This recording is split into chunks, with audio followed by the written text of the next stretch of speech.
નમસ્કાર દર્શક મિત્રો, દર શુક્રવારે અમદાવાદ દૂરદર્શન કેન્દ્ર દ્વારા પ્રસારિત થનાર તથા આપણા સૌની વચ્ચે લોકપ્રિય એવા કૃષિ દર્શન ફોન ઇન લાઈવમાં હું ડોક્ટર હિરલ ચતુર્વેદી આપ સૌને આવકારું છું.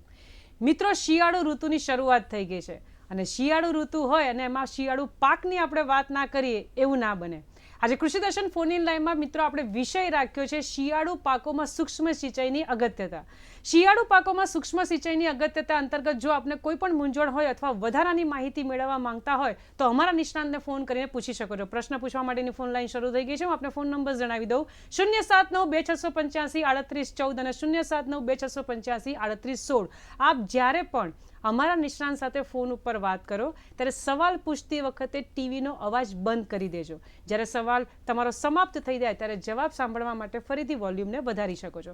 આજે કૃષિ દર્શન ફોન ઇન લાઈનમાં સૂક્ષ્મ સિંચાઈ પાકોનું અગત્યતા માટે બે નિષ્ણાંતો ઉપસ્થિત છે. સૌપ્રથમ હું પરિચય આપીશ. મારી ડાબી બાજુ બિરાજમાન છે ડી.આર. જોશી સાહેબ, જેઓ additional manager agro service GGRC Vadodara ખાતે પોતાની હાલ ફરજ બજાવે છે અને એમની બાજુમાં બિરાજમાન છે ધવલભાઈ કાપડિયા સાહેબ. હું એમનો પણ પરિચય આપું, જેઓ junior officer technical GGRC Vadodara ખાતે પોતાની હાલ ફરજ બજાવે છે. બંને નિષ્ણાંતોને મળીએ અને વર્ષોથી એમની પાસેનો સરસ અનુભવ છે શિયાળુ પાકોમાં સૂક્ષ્મ સિંચાઈની અગત્યતા ઉપર. એટલે વાત કરીએ, ચર્ચા કરીએ અને વધારાની માહિતી મેળવીએ. કાર્યક્રમની શરૂઆતમાં સૌ પ્રથમ આપ બંનેનું સ્વાગત છે. નમસ્કાર. નમસ્કાર. જોશી સાહેબ, આપનાથી શરૂઆત કરીશ. શિયાળા ઋતુની એટલી સરસ શરૂઆત થઈ ગઈ છે અને લોકોને બધાને શિયાળુ પાકની રાહ પણ જોતા હોય છે. હવે શિયાળુ પાકમાં નિષ્ણાંતો એવું કહેતા હોય છે કે સૂક્ષ્મ સિંચાઈની અગત્યતા બહુ જ રહી છે. હું સૂક્ષ્મ સિંચાઈ ઉપર પછી આવીશ. સૌપ્રથમ શિયાળુ પાકો કયા કયા આપણે મોટા ભાગે લઈ શકીએ એનાથી શરૂઆત કરો. પરંતુ સાહેબ, હું અટકાવીશ કે દેવજીભાઈ રાજપૂત અમારા દિયોદરથી રેગ્યુલર કોલર છે, એમનો કોલ આવી ગયો છે, આપણે એમને સાંભળીએ. હેલો દેવજીભાઈ. હા બેન, નમસ્કાર. નમસ્કાર. આપનો પ્રશ્ન જણાવો. હા બેન, મારો પ્રશ્ન એવો છે કે અમારે શિયાળુ પાકમાં રાયડાનું વાવેતર કરેલ છે. હા. એમાં ફૂલ વિસ્તા વાવેતર ફુવારો પદ્ધતિ આપણા એટલે ફુવારો ફૂલેનો ખરીદે એનાથી નુકસાન થાય કે ફાયદો થાય? આપણે જોશી સાહેબનું માર્ગદર્શન લઈએ સાહેબ. હાજી, આપ સારો પ્રશ્ન છે દેવજીભાઈ. શિયાળા પાકમાં તમે જો ટપક પદ્ધતિમાં કોઈ પણ પદ્ધતિ હોય કે ફુવારા પદ્ધતિ હોય કે ટપક પદ્ધતિ હોય, બંને આપણા માટે એટલી જ ઉપયોગીતા છે. પણ તમે રાયડાની જે વાત કરતા હો તો જ્યાં સુધી એનું ગ્રોથ ઓછો, મતલબ વિકાસ ઓછો હોય, છોડ નાનો હોય, તો તમે સ્પ્રિંકલર ઇરિગેશન વાપરતા હો તો તમે ફુવારા એમાં વાપરી શકો. કારણ કે એમાં ફૂલો એકવાર બેસવાનો શરૂ થાય પછી તમે ફુવારા ચાલુ કરો, બની શકે કે એમાં બીજ ઓછા બેસે. એટલે આપણે ટપક પહેલીથી વસાયેલું હોય તો વધારે સારું રહે. બાકી બંને સિસ્ટમ એમાં તમને ચાલી શકશે. હારમાં કોઈ પણ વાવાતા પાકો માટે ટપક પદ્ધતિ એટલી જ ઉપયોગીતા છે. પણ જોશી સાહેબ, જેમ દેવજીભાઈનો પ્રશ્ન હતો તો એવું ના થાય કે દરેક જે પાક હોય, હું શિયાળાના તમામ પાકની વાત કરું છું, હું દરેક પાકમાં ફુવારા કે ટપક પદ્ધતિ લઈ શકું, ફાયદાકારક છે, એના વિશે થોડી વાત કરશો. હા, આમાં કેવું છે, ટપક પદ્ધતિ તો ફુવારા પદ્ધતિ જ્યારે આપણા એ કેવું પાણી આપવાનું આપણા હાથમાં છે. અચ્છા. જ્યારે આપણે ચોમાસામાં જોતા હોય જ્યારે પાણીની જરૂરિયાત ન હોય છતાં પણ વરસાદ પડે, એને આપણે રોકી નથી શકતા. અચ્છા. પણ ટપક અને ફુવારા પદ્ધતિ જ્યારે જોઈએ, જેટલી માત્રામાં જોઈએ, અને મતલબ રાત્રે પણ તમે એનો ઉપયોગ કરી શકો. તમે ખાલી સ્વિચ જ પાડવાની છે અને તમારે ખાટલે બેસવાનું છે. 2 કલાકનું 2 કલાક સુધી તમે જો ચાલુ રાખો સિસ્ટમ, પછી બંધ કરી નાખો. એટલે તમારે કોઈ બીજી પ્રોબ્લેમ કોઈ નહીં આવે, ખાલી ઇલેક્ટ્રિસિટી હોવી જરૂરી છે. બરાબર છે. ધવલ સાહેબ, આપના પાસે પ્રશ્નનો જવાબ માંગીશ કે આજે મોટા ભાગે દર્શક મિત્રો હોય, ખેડૂત મિત્રો હોય, જે પણ ખેતી કરતા હોય, ટપક અને સિંચાઈ તરફ વળી રહ્યા છે. આપની દ્રષ્ટિએ ટપક પદ્ધતિ કે સિંચાઈ પદ્ધતિનું ખાસ એનાથી લાભ શું થાય, તો આપ શું કહેશો? દરેક પાક માટે તેનો વાવણીનો સમય ખૂબ જ જરૂરી હોય છે. ખાસ કરીને આપણે વાત કરીએ તો શિયાળાની અંદર ઠંડીનું પ્રમાણ, આબોહવા, ભેજ, તાપમાન વગેરે પાક પર અસર કરતું હોય છે. આનાથી બચવા માટે આપણે ટપક અથવા ફુવારા પદ્ધતિ અપનાવી શકીએ છીએ. બરાબર છે. જોશી સાહેબ, હવે મોટા ભાગે નિષ્ણાંતો સલાહ તો આપતા હોય છે કે ટપક પદ્ધતિ અપનાવો, ફુવારા પદ્ધતિ અપનાવો. પાણીની બચત થાય છે એ મોટા ભાગે અમે પણ જાણીએ છીએ. એ સિવાય શું લાભ થાય? બસ આ એ બહુ અગત્યનો પ્રશ્ન આપે પૂછ્યો. પાણીની બચત સિવાયની શું ઉપયોગીતા? હવે આપણે જોતા હોઈએ તો એનો મતલબ તો એમ તો જ્યાં વધારે વરસાદ હોય, પાણી બહુ હોય તો ટપક ફુવારાની જરૂર નથી. પણ એવું નથી. આપણે હમણાં જ આપણે વાત કરી, જે પ્રશ્ન હતો આપણા ખેડૂત શ્રી દેવજીભાઈનો, એમાં જ વાત કરી કે ભાઈ ટપકના ફુવારા માત્રા અને એનો સમય એ આપણા હાથમાં છે. આપણે જોઈએ ત્યારે એને વાપરી શકીએ. એટલે એના ફાયદા પાણી બચતનો તો છે જ.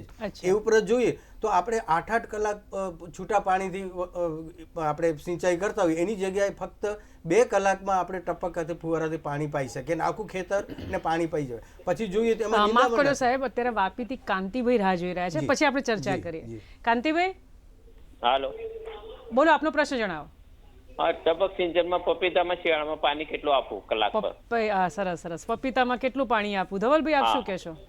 પપૈયાની અંદર આપણે 4 થી 5 લીટર પ્રતિ કલાકે પાણી આપવું જોઈએ, જેથી કરીને પપૈયાનો ઉત્પાદન અને ઉત્પાદકતા વધારે સારી થાય.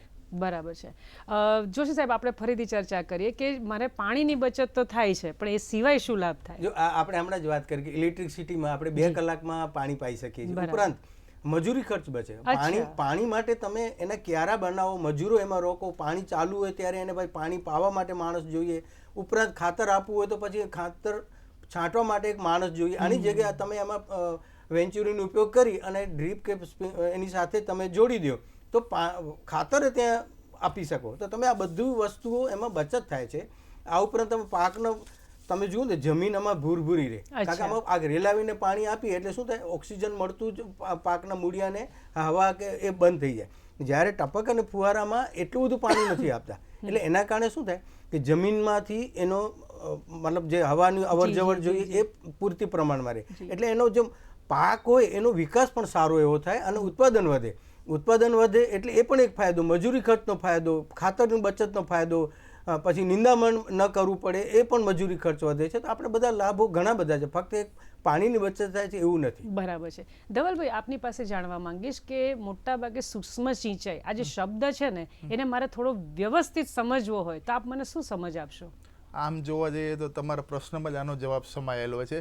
સિંચાઈ પદ્ધતિ એટલે કોઈ પણ પાકને પાણી આપવાની પદ્ધતિ, જે સામાન્ય રીતે ખુલ્લા પાણી જેવા કે ધોરિયા, કુવા અથવા બોરથી આપતા હોઈએ છીએ. પરંતુ સૂક્ષ્મ સિંચાઈ પદ્ધતિ, સૂક્ષ્મ મતલબ કે જે પાણીની જરૂરિયાત તેમાં કોઈ પણ પાકને જરૂર મુજબ જ આપતા હોઈએ છે અને વધારાનું પાણી એમાં જાતું નથી, જેને લીધે છે પાણીનો બચાવ થાય છે, વીજળીનો બચાવ થાય છે, ખાતરનો બચાવ થતો હોય છે. અને ગુજરાતમાં ખાસ કરીને અછતવાળા વિસ્તારમાં ટપક પદ્ધતિ અપનાવી જ જોઈએ અને જ્યાં પાણીનું વધારે પ્રમાણમાં સારું છે ત્યાં પણ આ વસ્તુ અપનાવી જોઈએ, જેને કરીને વીજળી, ખાતર અને પાણીનો બચાવ થાય. બરાબર છે. મિત્રો, આપ જોઈ રહ્યા છો કૃષિ દર્શન ફોન ઇન લાઈવ. અત્યારે આપણે વાત કરી રહ્યા છે શિયાળુ પાકોમાં સૂક્ષ્મ સિંચાઈની અગત્યતા. GGRC વડોદરાથી પધારેલા બંને નિષ્ણાંતો ખૂબ સરસ માહિતી આપી રહ્યા છે, પરંતુ અત્યારે સમય થયો છે નાનકડા વિરામનો. મળી વિરામ બાદ.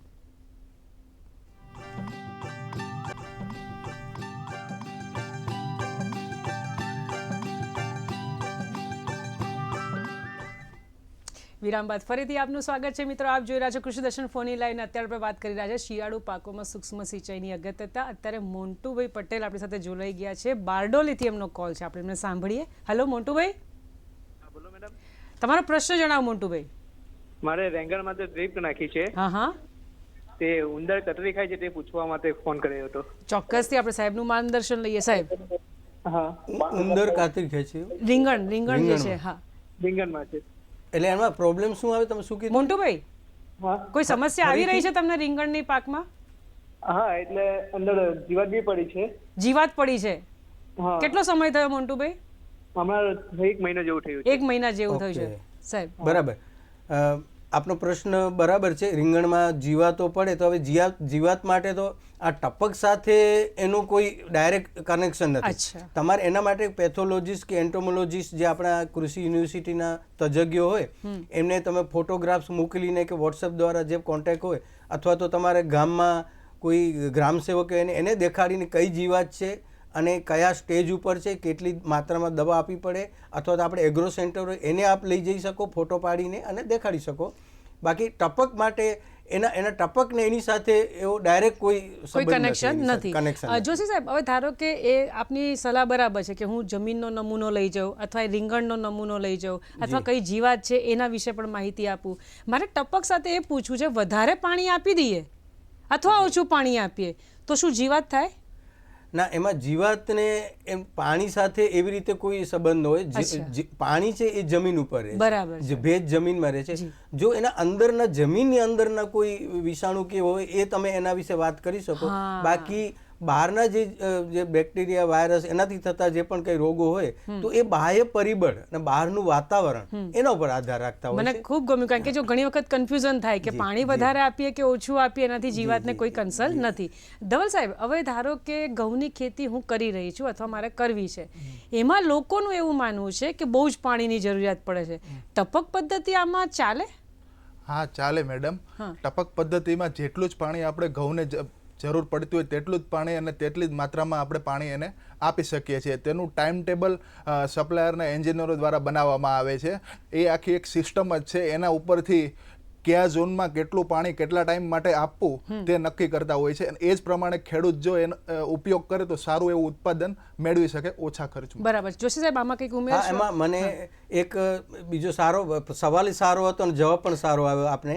પણ એક એવું ઉમેરીશ કે આપણું મેન્ટાલિટી હોય છે, એટલે માનસિકતા આપણે એવું હોય કે પાણીથી તરબોળ ખેતર હોય ને તો જ એને સિંચાઈ કહેવાય. ખરેખર એવું નથી. જમીનને છે ને ફક્ત ભેજની જરૂર છે.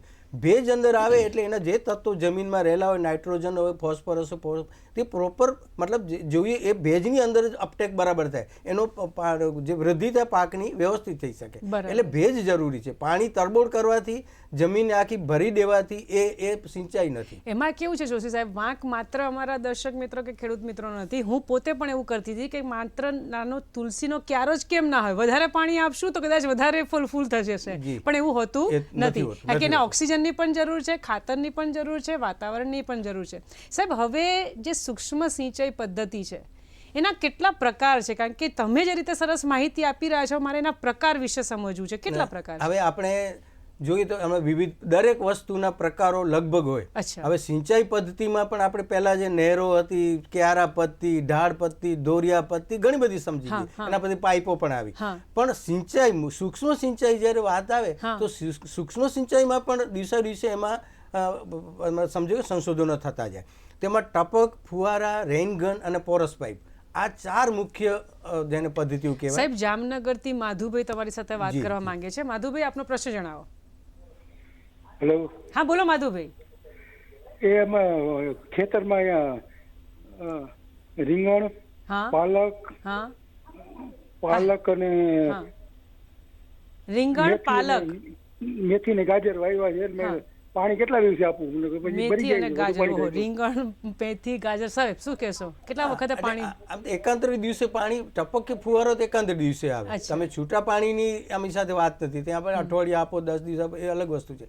પણ આમાં તમે એકાંતરે દિવસે આપો, તેમાં અત્યારે શિયાળાનો સિઝન છે.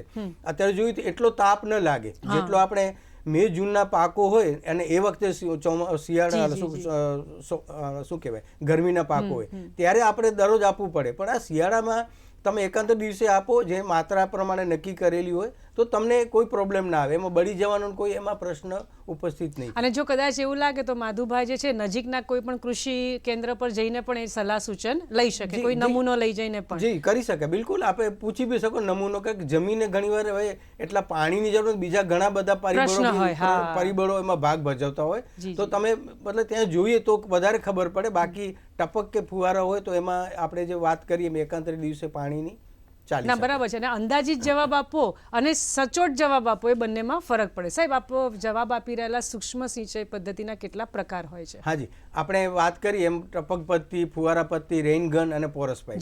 હવે આપણે ટપક અને ફુવારા પદ્ધતિ તો ગુજરાતભરના જે પણ પાકો છે લગભગ અત્યારે જુઓ ટપક ને ફુવારામાં 125 જેટલા પાકોમાં ટપક ને ફુવારા પદ્ધતિ ચાલી શકે છે. એવું આપણે આટલા વર્ષોના અનુભવથી જાણીએ છીએ.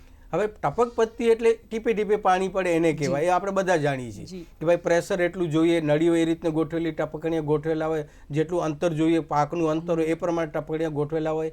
એકથી વધુ પાક લેવા હોય તો એને અલગ અલગ રીતે ડિઝાઇન બનાવીને એનો ઉપયોગ થઈ શકે. ફુવારા પદ્ધતિમાં આપણે કૃત્રિમ વરસાદ માની લો. ફુવારા પદ્ધતિ એટલે તમે એને સપાટી ઉપર જ્યારે પાણી પાવાનું હોય તો ફુવારા પદ્ધતિનો ઉપયોગ કરો. સાહેબ, રાજસ્થાનથી કૈલાસભાઈ છે, છેક રાજસ્થાનથી આપણી સાથે વાત કરવા માંગે છે. કૈલાસભાઈ, હા બોલો. હેલો. મારે એમ કહેવાનું છે જી કે આપણે ઘઉં અબાણે બોયા જી, तो હવે पानी कितना दाड़ा बाद में મૂકવાનું? कितने टाइम के बाद आपको पानी देना है, वही चलना है ना आपको? हाँ वही नहीं, आपने फुहारे टपक पद्धति जो कहते हैं ना, ड्रिप इरिगेशन या स्प्रिंकलर, वो लगाए हुए हैं, वो आपने बताया नहीं है. कैलाश भाई, आपको आवाज मिल रही है?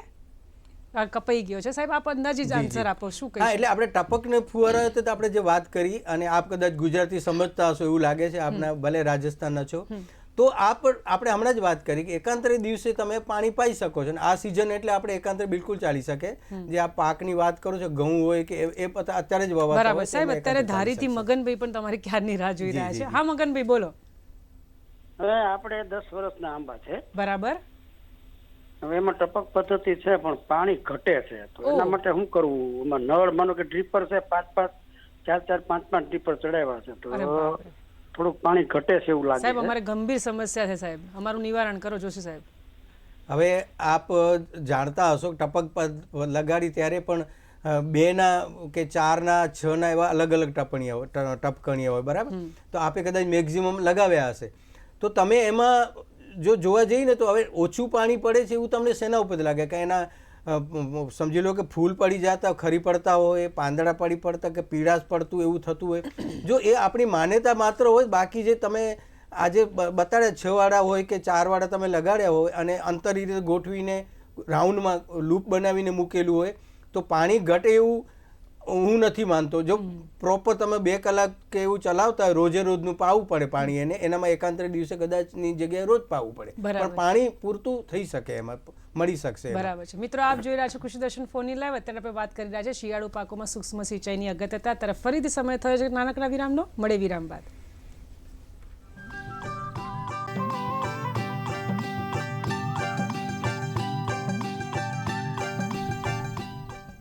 વિરામ બાદ ફરીથી આપનું સ્વાગત છે મિત્રો. આપ જોઈ રહ્યા છો કૃષિ દર્શન ફોનની લાઈવ ને અત્યારે આપણે વાત કરી રહ્યા છે શિયાળુ પાકોમાં સૂક્ષ્મ સિંચાઈની અગત્યતા. GGRC વડોદરાથી પધારેલા બંને નિષ્ણાંતો ખૂબ સરસ વાત કરી રહ્યા છે. જોશી સાહેબ, જ્યારે તમે મને સૂક્ષ્મ સિંચાઈના અલગ અલગ પ્રકાર વિશે કીધું, તો મારા દર્શક મિત્રો વતી હું આપને પૂછવા માંગીશ કે માની લો કે ગુજરાતનો હોય કે પછી રાજસ્થાન કે પછી એ સિવાયનો કોઈ ખેડૂત હોય, કઈ પદ્ધતિ, કયો પ્રકાર બધા માટે સારો? આપણે શરૂઆતમાં જ પણ વાત કરી, ટપક પદ્ધતિ એટલે કોઈ પણ હારમાં વાવતા બધા પાકો માટે ઉપયોગીતા. હા, અને એનો કંટ્રોલ છે ને આપણો વધારે પડતો રહે, એટલે એની કાર્યક્ષમતા પાણી બચતની સૌથી વધારે હોય તો ટપક પદ્ધતિની.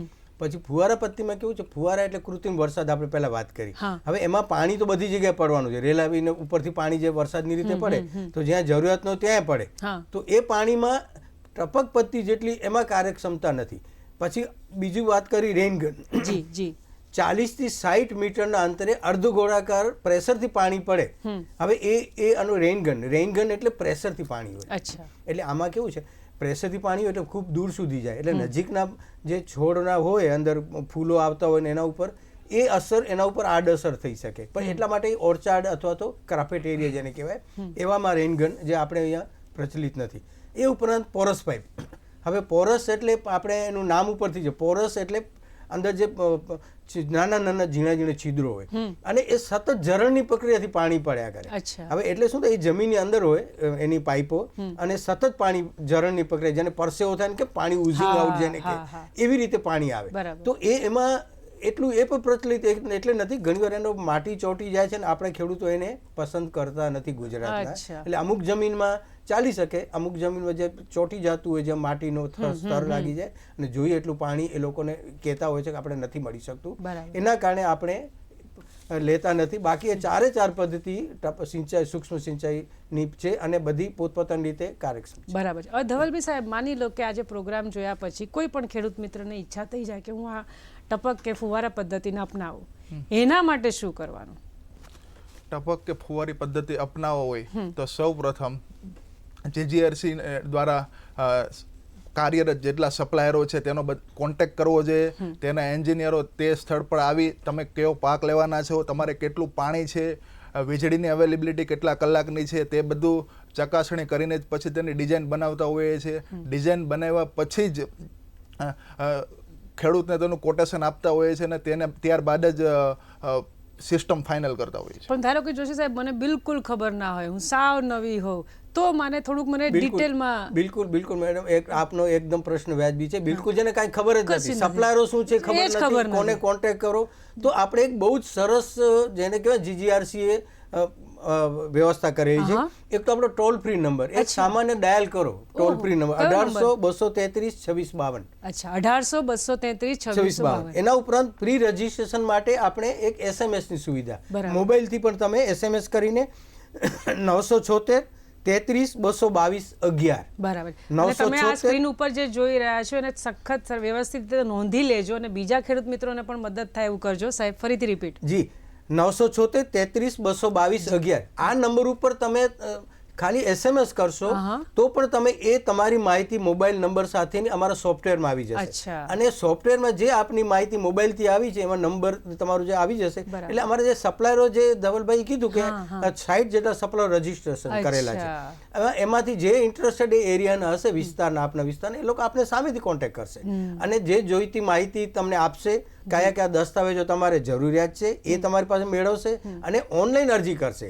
એટલે GGRCમાં આપનું રજીસ્ટ્રેશન થઈ જશે. તમે જે પહેલા જે માહિતી મોકલી પ્રી રજીસ્ટ્રેશન, હવે તમારે નંબર સાથે, રજીસ્ટ્રેશન નંબર સાથેનું તમારું રજીસ્ટ્રેશન બરાબર છે અને આગળની પ્રક્રિયા. અને એમ પણ કેટલી સરસ વસ્તુ છે કે સરકારશ્રી દ્વારા આ નંબર જે ટોલ ફ્રી છે અને વોટ્સઅપ વાળો નંબર પણ, મેસેજ વાળો પણ નંબર અવેલેબલ છે. એટલે જે તમે લોકો કહો છો ને ખેડૂત મિત્રો કે અમને કોઈ અલગ માહિતી આપે છે, કોઈ ભૂતિયા કે નહીં, ઘણા લોકો લાલચ આપતા હોય કે લા હું ઓછા પૈસામાં તમને આટલી માહિતી આપી દઉં, એ તમામ તમે જે ક્રાઇમ છે ને એનાથી બચી શકો છો. અને જોશી સાહેબ, આ જે સાવ બિલકુલ નવા હોય કે ભાઈ સપ્લાયર શું બિલકુલ ખબર નથી, એના માટે તો કેટલી સરસ સુવિધા કહી શકાય. આ તમારો કોઈ અનુભવ ખરો કે આમાં કોલ આવે છે કે પછી એના માટે મેસેજ આવે છે? બિલકુલ મેસેજ પણ આવે છે. અને આપણે એક બીજું વધારાનું જણાવી દઉં, કદાચ આપણે નેટ હોય ઘરે, છોકરાઓ બી એનો ઉપયોગ કરતા, તો ખેડૂત.ggrc.co.in. અચ્છા. હવે એના ઉપર તમે બી જશો ને તો તમારું નામ, ગામ, જિલ્લો, તાલુકો એટલી માહિતી ખાલી નાખશો ને તો બી તમારું રજીસ્ટ્રેશન સીધું અમારે સોફ્ટવેરમાં આવશે અને સાઇટે સાઇટ સપ્લાયને દેખાશે. અને જે પણ આપણે અગાઉ કીધું, કોઈ પણ વિસ્તારના, એ વિસ્તારમાં જે કામ કરતા હશે એ લોકો આપણે સામેથી કોન્ટેક્ટ કરશે. અને એવા અમારે ઘણા બધા રજીસ્ટ્રેશન થતા હોય છે ને એમાંથી કન્વર્ટ થઈ અને એ ટપક માટેનું આગળની પ્રક્રિયા શરૂ થઈ જાય. બરાબર. હવે મેં ધારો કે કોલ કર્યો અથવા મેં મેસેજ મને મળ્યો અને જે સપ્લાયરનો મને જવાબ મળે સાહેબ, એ સપ્લાયર વ્યાજબી છે કે કેમ, એ મારે પાછું પૂછવું હોય તો? જો આ છે ને વ્યાજબી, એના માટે એક આપણે ખાસ GGRC જે વ્યવસ્થા કરી છે, એ જે કોટેશન આપે છે એટલે એવું નહીં માની લેવાનું કદાચ કોટેશન કે એ કોટેશન કોઈ ચેક નથી કરતું. આપણી પાસે ટેકનિકલ આખી ટીમ છે, ટેકનિકલ એન્જિનિયરો આપણી પાસે છે. એ જે કોટેશન બનીને આપણી પાસે GGRCમાં આવશે એ ફરી ચકાસણી થશે. આમ તો સપ્લાયરોના બધા એન્જિનિયરો નિષ્ણાતો જ હોય છે, પણ છતાં કોઈ ગફલત રહી ગઈ હોય તો GGRCમાં ફરી ચેક થાય અને એની સબસિડીની ગણતરી થશે, કુલ કેટલી લાગત થશે એની ગણતરી થશે. એટલે એમાં આપણે બિલકુલ નિશ્ચિંત રહેવાનું છે કે કોઈ વધારે લઈ જશે. અને જે રજિસ્ટર્ડ સપ્લાયરો છે એ બધા આપણા એના ક્રાઇટેરિયા પ્રમાણે ફૂલફિલ કરતા હોય, એની જે પણ જરૂરિયાત હોય આપણે એની કીધેલી હોય એવા જ સપ્લાયરો રજીસ્ટર થયેલા છે. એટલે એમાં આપણે બિલકુલ નિશ્ચિંત રહેવાનું છે. મને ખરેખર એટલી મજા આવી ગઈ ને સાહેબ આ માહિતી જાણીને કે અમારા ખેડૂત મિત્રોને એક તો લાભ તો થશે, છેતરપિંડી પણ નહીં થાય અને ક્યાંય પણ ભટકવું નહીં પડે. એટલે એના માટે હું અગાઉથી જ અમદાવાદ દૂરદર્શન કેન્દ્ર વતી અને ખેડૂત મિત્રો વતી આપનો GGRCનો આભાર માની લઉં છું. ધવલભાઈ, આપની પાસેથી માહિતી મેળવીશ. આ સૂક્ષ્મ સિંચાઈ પદ્ધતિ જે છે એના અરજી પત્રકો જો મારે લેવા હોય, મેળવવા હોય તો ક્યાં જવાનું? અરજી પત્રક મેળવવા ખૂબ જ સરળ છે. GGRC દ્વારા માન્ય કંપનીઓ, સપ્લાયરો, ડીલરો અથવા GSFCના ડેપો પરથી વિનામૂલ્યે મળે છે.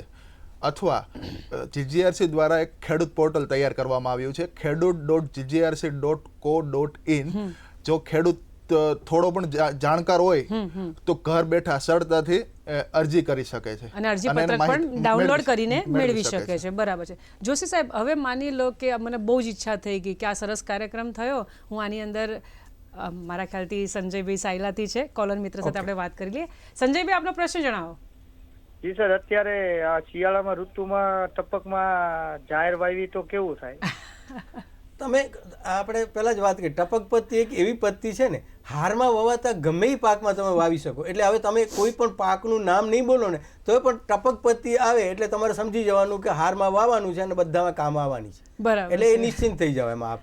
બરાબર છે. મિત્રો, આપ જોઈ રહ્યા છો કૃષિ દર્શન ફોનની લાઈવ ને અત્યારે આપણે વાત કરી રહ્યા છીએ શિયાળુ પાકોમાં સૂક્ષ્મ સિંચાઈની અગત્યતા. ત્યારે ફરીથી સમય થયો છે કે નાનકડા વિરામનો. મળે વિરામ બાદ.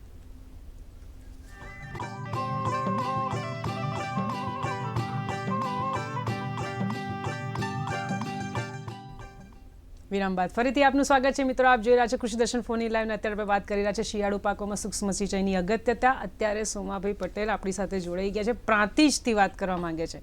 સોમાભાઈ, હા નમસ્કાર મેડમ. નમસ્કાર, બોલો આપનો પ્રશ્ન જણાવો.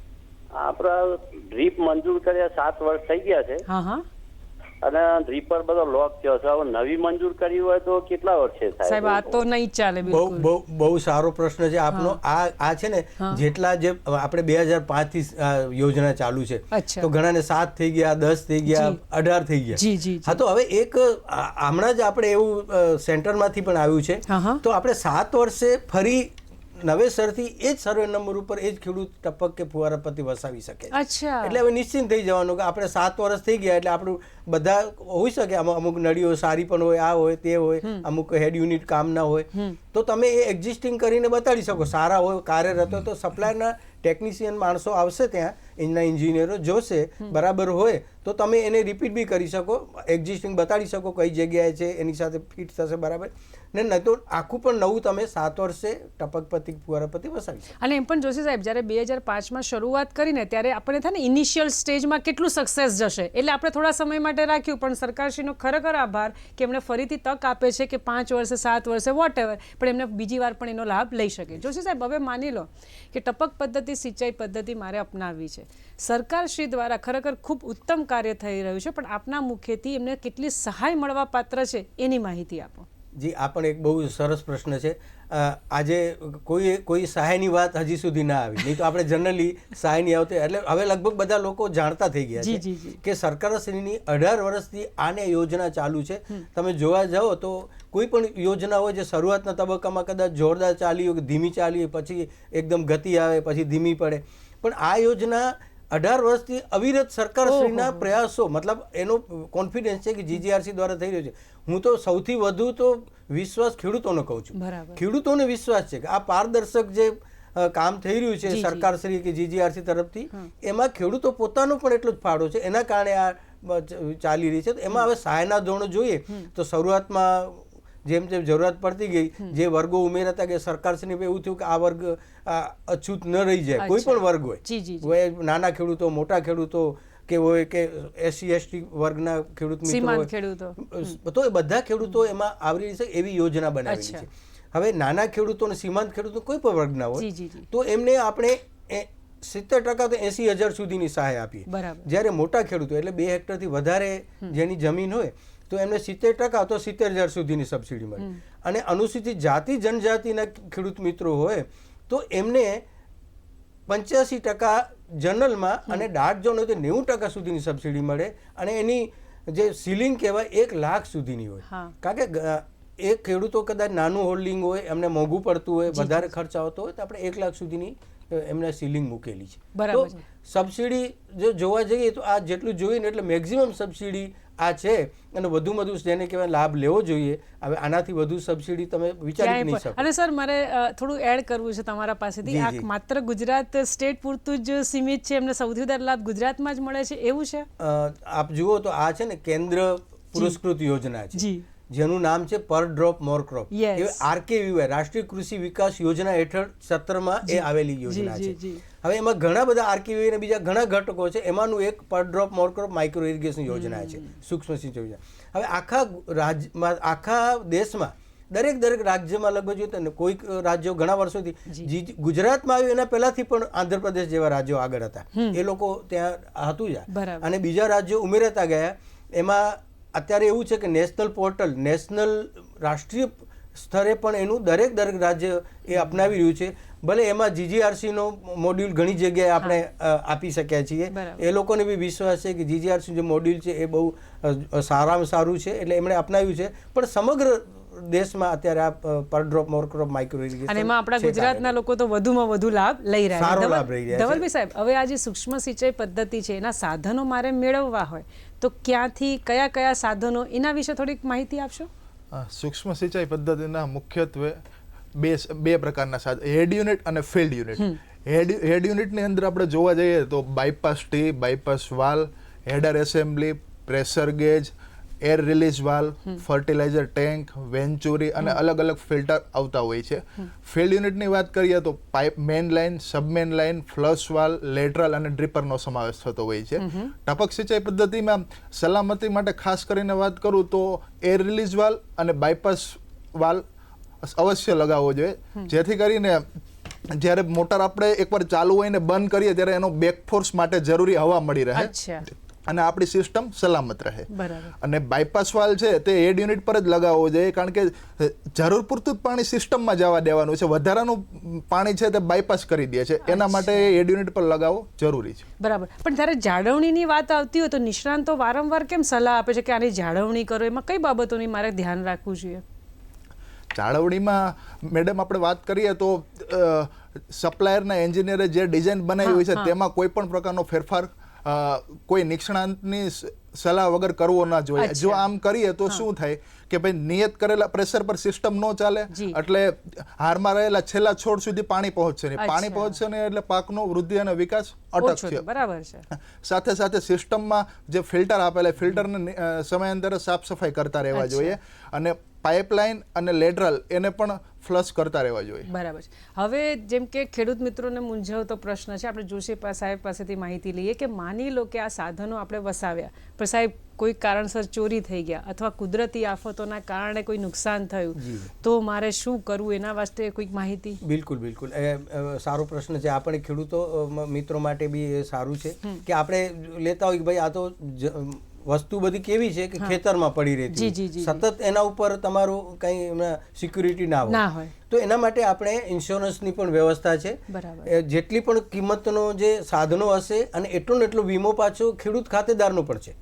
જેટલા વિસ્તાર માટે ઇન્સ્યોરન્સ એનું હશે એટલું જ એનું ખેડૂતનો વીમો છે અને બહુ નજીવા પ્રીમિયમથી લગભગ 0.85% ટોટલ ખર્ચના, એટલે 300-400 કે 250 રૂપિયામાં તમારે સમગ્ર જેટલી સિસ્ટમ છે એ બધું વીમા હેઠળ આવરી લેવાશે. એટલે તમે જ્યારે પણ આવું કંઈ થાય, આકસ્મિક કોઈ પ્રોબ્લેમ આવ્યો, ચોરી થઈ ગયું, લૂંટફાટમાં આવે, આગ લાગી, તો તમે એના ઇન્સ્યોરન્સ તમને મળી શકે. પણ સાહેબ મને હજી મૂંઝવણ છે કે જ્યારે ઇન્સ્યોરન્સની કે વીમાની વાત આવે તો કેટલાક વર્ષો તો સીમિત હશે, તો કેટલા વર્ષ સુધી મારે આ પદ્ધતિને સાચવવાની? તમે સાચવી તો આમાં કેવી આ પદ્ધતિ કેવી છે, 7 વર્ષ આપણે રાખ્યું છે. હમણાં જ એક ખેડૂત મિત્રનો ફોન હતો કે મારે જૂની થઈ ગઈ નવી વસાવી, તો 7 વર્ષે વસાવી શકો છો.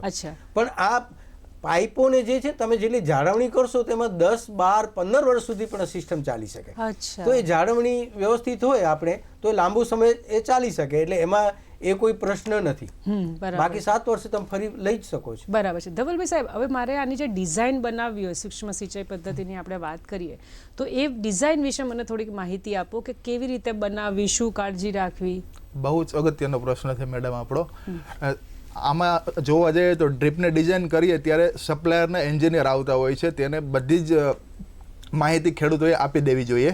સાથે સાથે લેટરલની લંબાઈ હોય તો નિયત લંબાઈ કરતાં વધારે ના રાખવી જોઈએ. જો એમ કરવામાં આવે તો હારમાં રહેલા છેલ્લા ડ્રીપ પર સુધી પાણી પહોંચશે નહીં અને પાકનો વિકાસ અટકશે. સાથે સાથે પાણીની ઉપલબ્ધતા, આવશ્યકતા અને ભવિષ્યમાં લેવામાં આવતા પાકને ધ્યાનમાં રાખીને ડિઝાઇન બનાવવી જોઈએ. અને કોઈ પણ ખેડૂત મિત્રોને જો ડ્રીપ અથવા સ્પ્રિંકલર વસાવવો હોય તો તેની આજુબાજુમાં જે સિસ્ટમ લગાવેલી હોય તેની એકવાર વિઝિટ કરી લેવી જોઈએ, જેથી કરીને સારી એવી ડિઝાઇન બનાવી શકો અને સિસ્ટમ તમારી સારી એવી ચાલે. બરાબર છે. મિત્રો, આપ જોઈ રહ્યા છો કૃષિ દર્શન ફોનની લાઈવ. અત્યારે વાત કરી રહ્યા છે શિયાળુ પાકોમાં સૂક્ષ્મ સિંચાઈની અગત્યતા. અત્યારે ફરીથી સમય થયો છે નાનકડા વિરામનો. મળીએ વિરામ બાદ.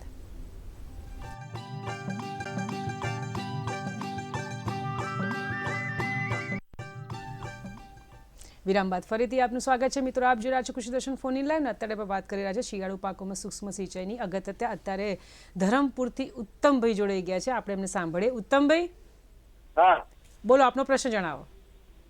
એ મરચીમાં અને જે વિલોડીમાં ટપક સિંચાઈ કરવી તો એનો અત્યારે કેટલું જોઈએ, કેટલી સહાય મળે? કેટલી સહાય મળે છે અને કેટલો ખર્ચા આવે? ધવલભાઈ સાહેબ, એમાં આપણે વાત કરીએ તો તમારે કિલોડી અથવા ભીંડો કે XYZ તમે કોઈ પણ પાક કીધો તે બે હાર વચ્ચેનું અંતર કેટલું રાખવાના છો, તમારા ખેતરની લંબાઈ પહોળાઈ કેટલી છે, કૂવાથી ખેતર વચ્ચેનું અંતર કેટલું છે, આ બધા ઉપર જનરલી ડિપેન્ડ કરતા હોય છે.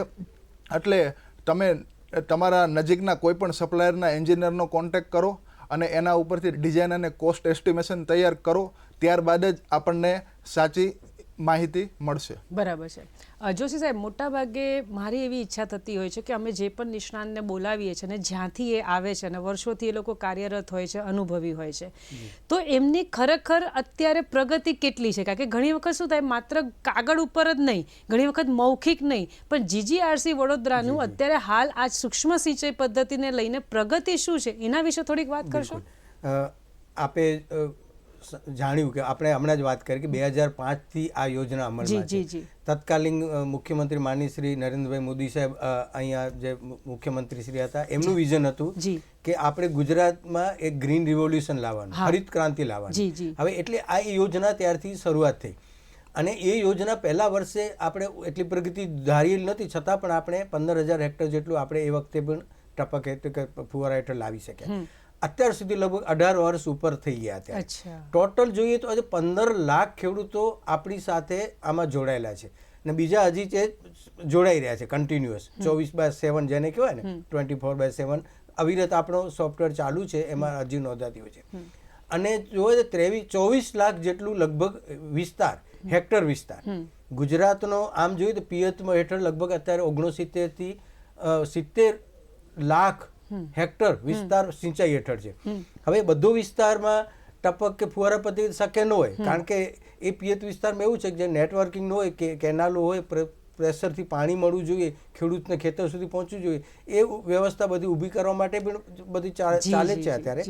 પણ એ સિવાયના જેને વ્યક્તિગત કૂવાઓ હતા, જેની પાસે પાણીના સ્ત્રોત હતા, એને પ્રેશરથી પાણી આપવા માટે જેને કહેવાય એન્જિન કે ઇલેક્ટ્રિક હતી, એ લોકો લગભગ જેને જે કહીએ તો એ લગભગ એમાં સમાવેશ થઈ ગયો છે. તો 24 લાખ હેક્ટર જેટલો વિસ્તાર થઈ ગયો છે, 15 લાખ ખેડૂતો જોડાયા છે, સતત જોડાઈ રહ્યા છે. અને આ વર્ષે પણ સરકારશ્રીનો 2500 કરોડનો આ વખતે બજેટ ફાળવેલું છે. તો આપણે એને એવી રીતે નહીં જોવાનું કે કોઈ ગ્રાન્ટ ખૂટી જશે, એ કોઈ સવાલ પ્રોબ્લેમ નથી આપણે.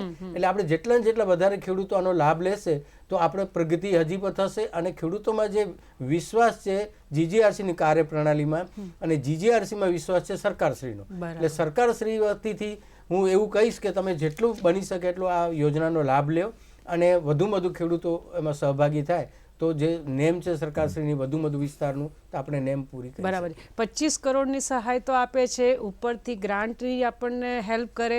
એમાં તમે મને વાત કરી કે 15 લાખ ખેડૂતો જોડાઈ ગયા છે, પણ જોશી સાહેબ મને હજી આંકડો ઓછો લાગે છે. હજી મને લાગે છે કે આપણી પણ મહેનત વધારશું અને ખેડૂત મિત્રો તમે પણ વધુમાં વધુ આનો ઉપયોગ કરો, જેથી કરીને આ લોકો જે એટલી મહેનત કરી રહ્યા છે, આ કે તાળી 2 હાથે વાગશે. માત્ર મહેનત આ લોકો કરશે એનાથી પૂરતું નથી. ધવલભાઈ સાહેબ પાસેથી આપણે જાણીએ કે સાહેબ આ ડ્રીપ સિસ્ટમમાં માની લો કે મને એવું લાગે છે કે હું કોઈ ફેરફાર કરી લો જાતે પોતાની રીતે, શું નુકસાન થાય?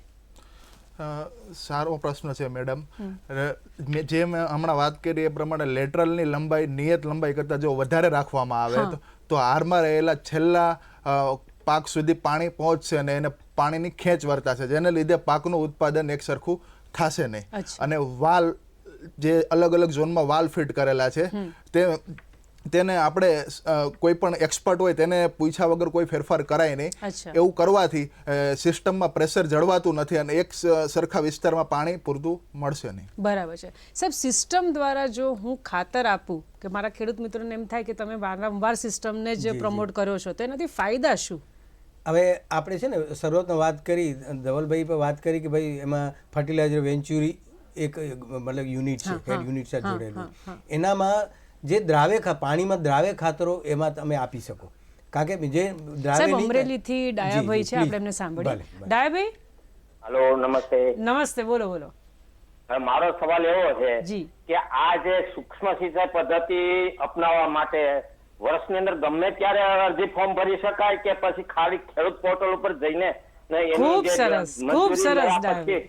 મને આપનો પ્રશ્ન બહુ ગમ્યો ડાયાભાઈ. સાહેબ શું કહેશો? ડાયાભાઈ આપણા ખેડૂત શ્રી બહુ અગ્રણી ખેડૂત હશે, એમને ચિંતા ખાલી પોતાની નથી, બધા માટે એવું લાગે છે બધા ખેડૂતોને આ કામ આવે એવો પ્રશ્ન છે. હવે આપણે પહેલા હમણાં જ વાત કરી 24/7 એટલે અઠવાડિયાના દરેક 24 કલાક આપણું પોર્ટલ ખુલ્લું છે.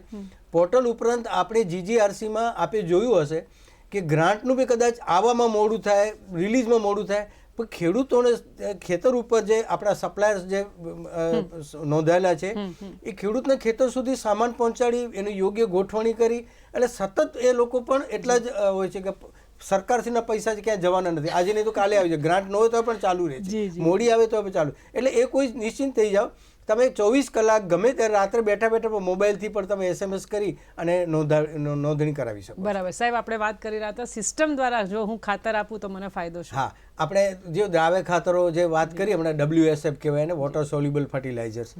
હવે એ તમે ખાતર આનાથી વાપરો, તમે વેન્ચુરીમાં નાખી અને દરેક છોડ સુધી એ ખાતરનું મતલબ પહોંચી શકશે. હવે એમાં કેવું થાય, તમે એમ ફૂંકીને એમને નાખો તો દરેક જગ્યાએ ખાતર પડે. હવે એમાં નિંદામણો એને બી ખાતર મળે અને છોડ બાકી પણ રહી જાય. તો આ જ્યારે તમે આપો સિસ્ટમ થ્રુ આપો, તમે એક તો ખાતરની માત્રા તમે જોઈએ એટલી રાખી શકો, ઉપરાંત જોઈએ ત્યારે આપી શકો, અને કોઈ પણ માણસની જરૂર નથી. તમે એકવાર એની સાથે નળી જોડી દો વેન્ચુરી સાથે, એક વેન્ચુરીમાં ભરી દો એટલે દરેક ટપકણીયાથી ટીપે ટીપે દરેક છોડના મૂળ વિસ્તારમાં જ આ ખાતર મળશે. પણ સાહેબ મને તો એવું કીધું હતું કે આજે ખાતર આપો ને સિસ્ટમથી તો બહુ કાળજી રાખવાની, તો એ કઈ સાહેબ કાળજી એટલે એવી એની માત્રા હોય.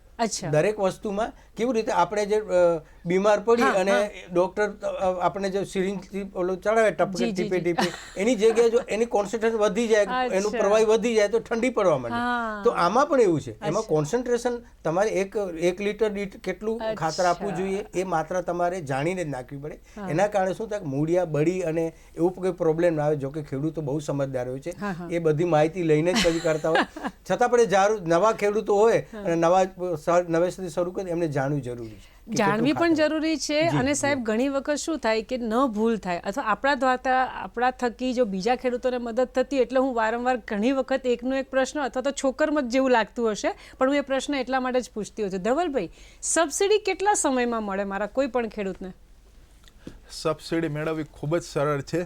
ખેડૂતને પહેલેથી જ સબસિડી આપી દેવામાં આવે છે. એટલે સબસિડી બાદ કરીને જ ખેડૂતને રકમ ભરવાની હોય છે, જેથી કરીને ખેડૂતને પોતાના પૈસાનું રોકાણ કરવું પડતું નથી. બરાબર છે. હવે જેમ કે ખેડૂત મિત્રો આપણે કોઈ પણ સહાય લેવા માંગતા હોય તો આપણે જોશી સાહેબ પાસેથી માહિતી લઈએ કે કયા કારણસર સાહેબ જે મર્યાદા છે એનાથી ઓછી સહાય મને મળે, એનું કારણ શું? હવે શું આ સરકારશ્રીની કોઈ પણ યોજના હોય ને તો એમાં એક યુનિટ ખર્ચ, એકમ ખર્ચ નક્કી કરવામાં આવે કે એક આઈડિયલ હોય. સમજી લો કે આપણે કોઈ કાર કે એવું હોય તો આપણે એવું કે ભાઈ 20 કિલોમીટર 1 લીટર એની એવરેજ આપશે, પણ આઈડિયલ કન્ડિશન.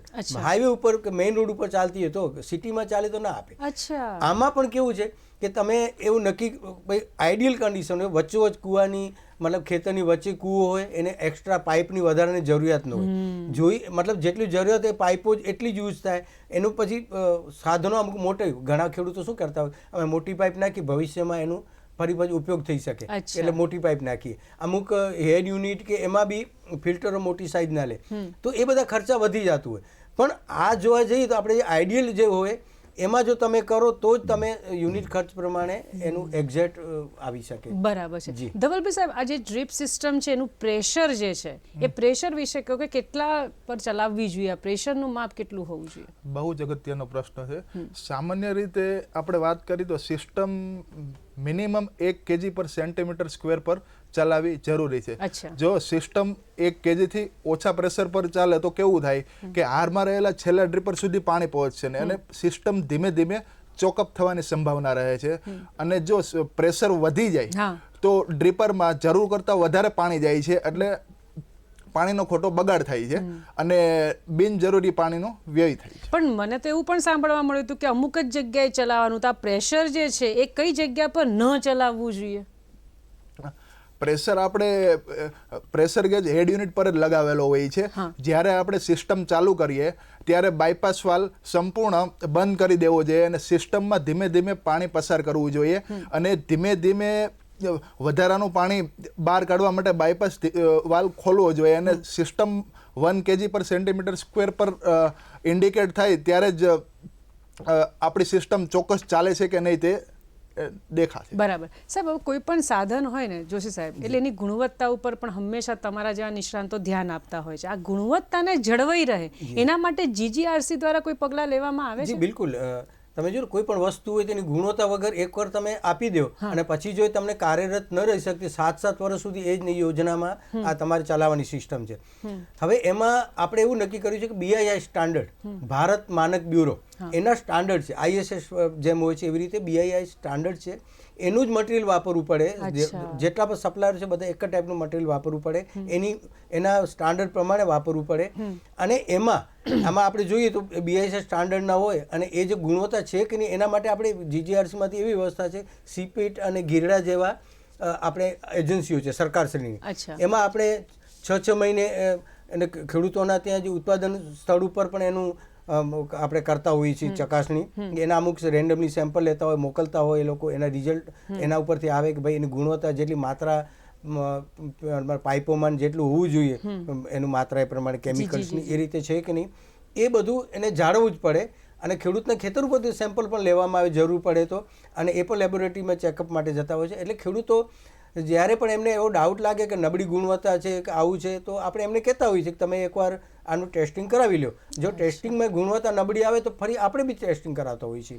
તો શું થાય કે ખેડૂત કદાચ એમના અમુક કેમિકલમાં કંઈ ફેરફાર આવ્યો હોય અને નબળી ગુણવત્તા હોય તો એ ખેડૂત આપણે સપ્લાયર જો એવું લાગે કે મેન્યુફેક્ચરિંગ ડિફેક્ટ છે તો એની ચેન્જ કરી દેते. 1 વર્ષ સુધીની એની વોરંટીમાં હોય છે, પણ જેન્યુન હોવું જોઈએ, રિપોર્ટ હોવો જોઈએ એનો. બરાબર છે. પણ જોશી સાહેબ, હવે માની લો કે મેં આ સિસ્ટમને અપનાવવા માટે ઓનલાઈન અરજી એ કરી, મેસેજ આવ્યો, બધું થયું, મેં મારા બદલે મારા ભાઈના ખેતરમાં કદાચ આ સિસ્ટમ બેસાડી હોય, ચકાસણી કોણ કરે કે આ સિસ્ટમ બરાબર ચાલે છે કે નહીં, કે કંઈક ગફલત કરી છે કે નહીં? GGRC દ્વારા કંઈ આના માટેનો પગલાં છે?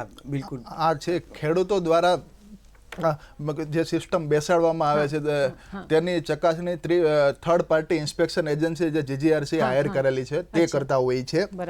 તેમજ તેને ટેકનિકલ સેન્કશન એટલે કે જે વર્ક ઓર્ડર મળેલો છે તેમાં જે સાધનો છે તે મુજબના સાધનો ખેડૂતના ખેતરમાં ફિટ થયેલા છે કેમ કે નહીં તેની ચકાસણી કરે છે. સાથે સાથે તે સાધનો સારી રીતે ચાલે છે કે નહીં તેની પણ ચકાસણી કરે છે. અને થર્ડ પાર્ટી જે રિપોર્ટ ભરે છે એના સંતોષકારક અહેવાલ GGRCમાં જમા કરાવે તેના પછી જ જે તે સપ્લાયરને તેનું પેમેન્ટ કરતા હોઈએ છીએ. બરાબર છે. એટલે જે રીતે અમે લોકો 100% અપેક્ષા રાખીએ છીએ એ રીતે GGRC જોશી સાહેબ કામ કરી રહી છે.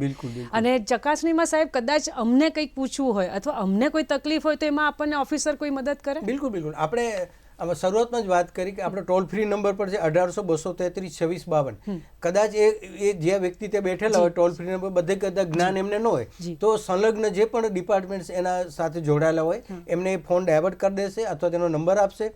અને એ ત્યાંથી ન થાય છતાં પણ એવું લાગે કે મારે હવે લેખિતમાં જ અરજી કરવી પડશે, કોઈ સપ્લાયર નથી દાદ દેતા કે મારો ફોન લાગતો નથી, તો આપણે ગ્રીવેન્સીસ સેલ જે GGRCમાં કમ્પ્લેન સેલ બનેલું છે એના ઉપર આપ પણ અરજી લખીને કે એની સાથે જે પણ ડોક્યુમેન્ટ જરૂર હોય મોકલી અને ફોટા બોટા હોય તમે એ પણ પાડીને મોકલી શકો છો.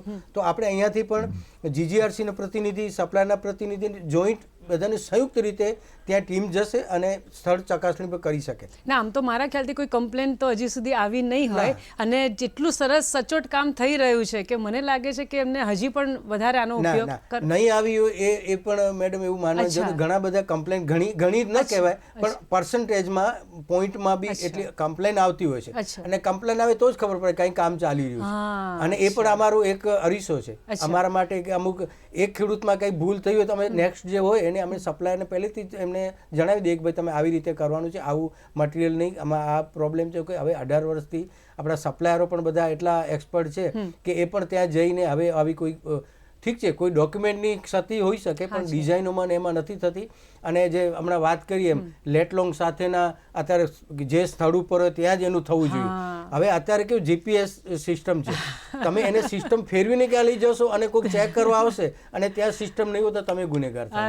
એટલે એ બધું હવે અત્યારે ટેકનોલોજી એટલી આગળ વધી છે તો એમાં બધાને લાભ પણ છે અને જેને ખોટું ચીટ કરવું હોય તો જ નુકસાન છે સાહેબ, બાકી નથી કરતા. ખેડૂતો એવું નથી કરતા હોતા પણ ઘણીવાર એવું કે ભાઈ હોય એને આપવાનું ને આવું રિલેશનમાં એવું કરતા હોય છે.